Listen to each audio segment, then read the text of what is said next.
Okay, so I'm recording now. Like I said, welcome to the end of chapter 1. We just have one section left to do, 1.6, or the quantum mechanical model of the atom. So, quantum mechanics, Erwin Schrödinger, and some of you guys might have heard of this scientist before, Schrödinger. He developed a mathematical treatment or application where you could look at the wave and particle nature of matter, which again, you don't really like, don't worry, this is chemistry, 101. You don't need to worry too much about this. But Erwin Schrödinger really looked at um, the nature of matter and kind of started this concept of quantum mechanics. And there's a few things you'll need to know for the purpose of chemistry. Oops. So, what you guys need to know in chemistry, and we talked a little bit about this a few slides ago, or a couple of classes ago, is this concept of orbitals. So we learned, early on in this course, we have protons and neutrons in the nucleus, and then around it, there are electrons in an atom. Well, technically, those electrons are in what we would call orbitals. All right. So again, I mentioned maybe a week ago or a couple classes ago, you can kind of think about them like planets in the solar system orbiting the sun. Well, we're going to learn a little bit more about that today. So there are 4 types of orbitals. And again, these are where electrons would be outside of the atom. There are 4 types of orbitals we're going to look at today. And we will come, hold on, let me go a little bit ahead. Yeah, okay. We will kind of do a practice problem that involves this concept maybe later this week. So, first orbital. The first orbital is an s orbital. S because they are spherical in shape. The radius of the sphere increases when the energy of that orbital increases. I'll talk more about what these numbers mean in a little bit. Or I'll show you where to get them, I should say, in a little bit. The numbers themselves, they represent the energy level of that orbital. So how much energy is in there, how many electrons are in there as well. A maximum number of 2 electrons can be inside of an s orbital. And again, this is probably a little confusing, but it will all make sense shortly. There is also a p orbital. So s and p are the 2 most common or most important ones to know, s and p. P orbitals, these guys have 2 lobes with a node between them. You don't need to know that, don't worry. But there are 3 p orbitals at every energy level starting at the second. I'll show you all this. You'll see when I open my periodic table.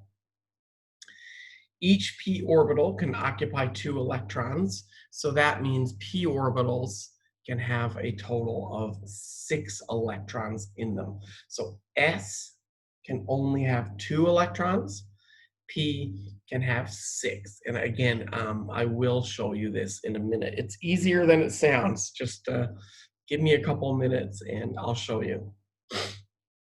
So the d orbitals, now S and P are your most important, but you should also know about d. There are 5 d orbitals at every energy level starting at the third, and again, I'll show you this. Each d orbital can occupy 2 electrons, so that means there are a total of 10 in the d section or the d orbital. I'm going to show you all in a few minutes a really, really easy way to remember this. Israel asked in the chat, do we have to bother about the shapes? No. Actually, guys, between us, you don't have to worry about any of this. So I'm going to show you what you need to know from this in a minute. But honestly, you don't really need to know anything else from this. I'll show you in a couple minutes what you really, truly need to know. Okay, and then the last one, and then we're going to get into this question, which is kind of where I want to go today. Then we're done. All right, so F orbitals. There are, excuse me, sorry, yawning here. There are 7 F orbitals. They start at the 4th energy level. Again, you don't have to worry about the shapes. Each F orbital can have 2 electrons for a total of 14. Okay, so what the heck, right? Well, what does all this mean? What am I talking about with S, P, D, and F orbitals? Well, what you guys will have to do on your first test coming up in October is you will have to write electron configurations. And it's a lot easier than it sounds. So just give me a couple minutes and I'll show you this, and then that's it for today.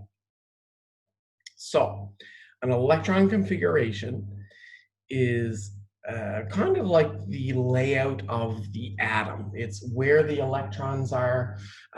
It tells us what energy levels they're in, and we're going to use this S and P and D system. So each electron configuration has a number that tells you where what the energy level is, has a letter telling you what the type of orbital is, and a superscript telling you how many electrons are in that element. So again, it's easier than it sounds. I will show you. There's a principle here, this guy's name, the Aufbau principle. He has a method for filling this up, but I'm going to show you my own kind of method.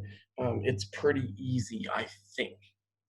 So I'm going to skip these 2 slides. Again, you don't need to know these 2 slides. So 81.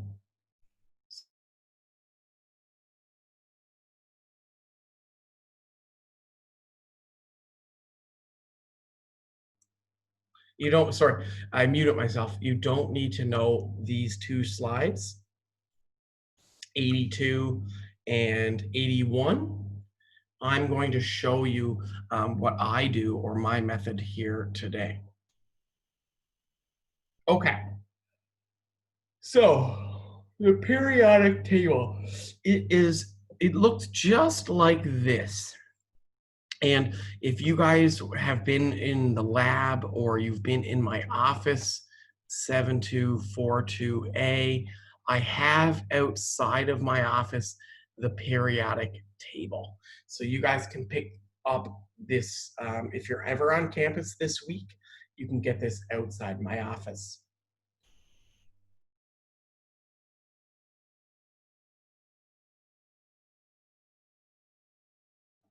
So different sections on the periodic table correspond to different types of orbitals. So this is the periodic table. On the left side, you have your S group. On the right side, you have your P group. And in the middle, you have D. And you never need to worry about F. I'll never, ever ask you about F. The other thing that's really important here is that S only has 2 electrons. P has 6 electrons. And D has 10. And I can show you where those numbers come from. Don't worry. So let me open up the real periodic table. I'm going to share my screen now. Just give me 1 second. I'm going to open up the periodic table and share it with you.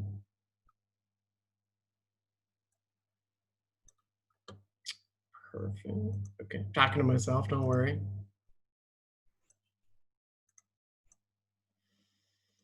Okay, so here you guys should see the periodic table. This is the table we give you in chemistry on your test, on your final exam. I mean, this is exactly the table that you guys need. So here on this side, I have my S group, and notice that there's 2 electrons in the S group. And I'll show you where all this comes from in a few minutes. But there's 2 electrons in the S. In the P group over here, we have 1, 2, 3, 4, 5, 6 electrons. So there's 6 here, there's 2 here. Well, the only other one, and you don't need to worry about F. Okay, really, I'm not going to get into F. The only other one is the D group, which are 1, 2, 3, 4, 5, 6, 7, 8, 9, 10. So there's 10 in the D group. So let me clear my annotations and just show you again. S, P, D. And don't worry about F. So what we're going to do, and this is the end of the class, basically, I'm just going to show you a couple of examples. But what we're going to do, give me a second here. It's hard to switch the screen. Okay, sorry, talking to myself.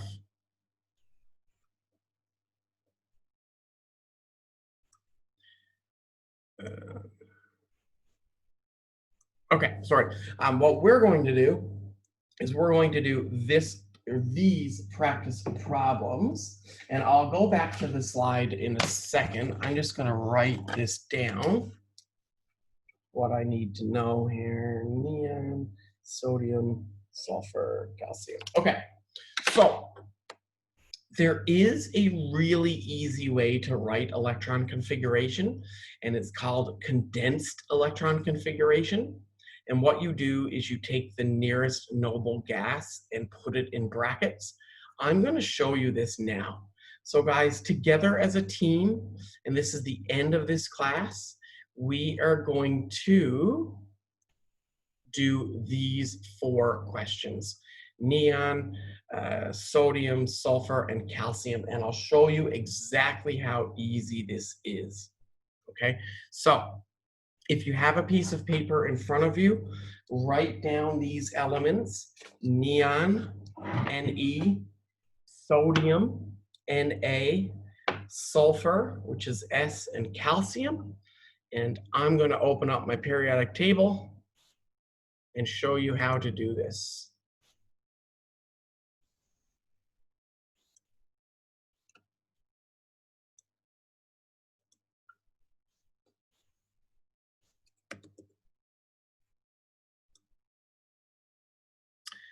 Just give me a second here, guys.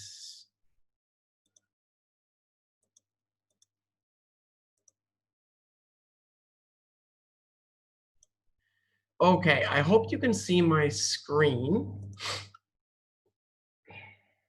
I'm sorry if you notice in the bottom corner, it says activate Windows. I don't know if you guys can see that down here. This is a college computer, so I don't know what to do. I've clicked activate Windows and I've went to the settings and it says it's activated, and then I log in and it's not activated. So I don't know, but it's the college's problem, not mine. So anyways, if you do notice that, it's the college, it's not me. Okay, So the first element we're going to do is neon. So let me get my pen picked. We're going to do neon, this element here, number 10. Okay, I hope you guys can see that over on the left. So we will write the electron configuration for neon. All right, so neon, what you do, and all you have to do is count till you get to that neon. Now remember, this is S, this is P, and this is D. So here we go. There's only one little confusing part here, and it has to do with the helium. This guy, 1s1, and helium 1s2. So this is 1s2. The helium is over here. And that's the only thing you need to know, or the only trick really, is that this helium is still in the S group. I know it's over here and that's confusing, but that's just how people write the periodic table. After this, it gets a lot easier. So just watch and follow along with me. Okay, so let me get my eraser, clean that up. So neon, 1s1, 1s2, and again, I know that's weird, but it's over there. All right, so that's 1. Now I come down here, I'm at the third chemical, 2s1, 2s2. Okay, so that's done. Now I'm here, this is 2, so 2p1, 2p2, 3, 4, 5, 6. So 2p6, and that's it. This is the electron configuration for neon.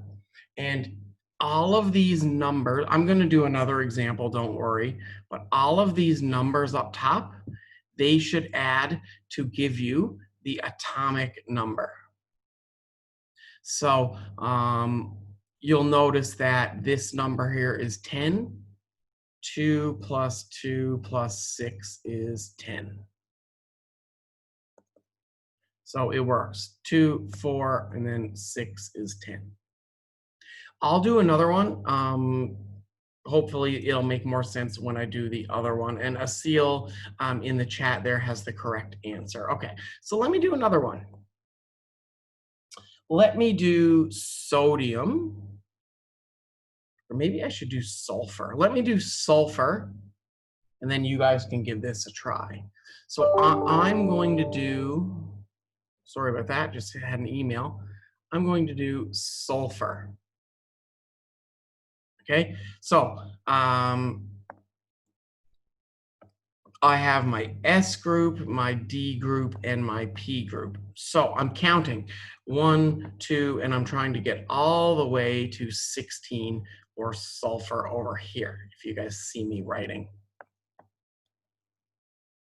Okay, so 1s1, 1s2, 1s2.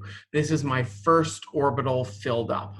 Again, I know helium is over here, but it technically should be written on the left there. So helium is counted. Okay, next level, 2s1, 2s2. Okay, so now 1, 2, 3, 4. I'm going to go to 5. So 1, 2, 3, 4, 5, 6. This would be 2p6. Go down here. So again, 5, 6, 7, 8, 9, 10. I'm done with these. I go down here. This is 11. So I go 3s1, 2, and over here, this would be 3p.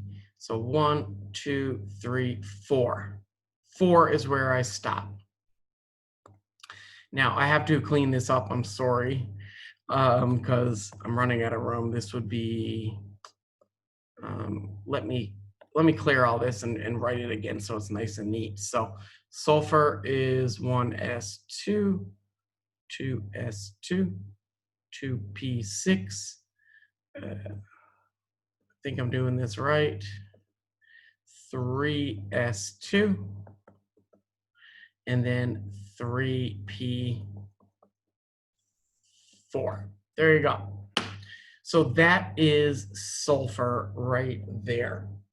There you go. So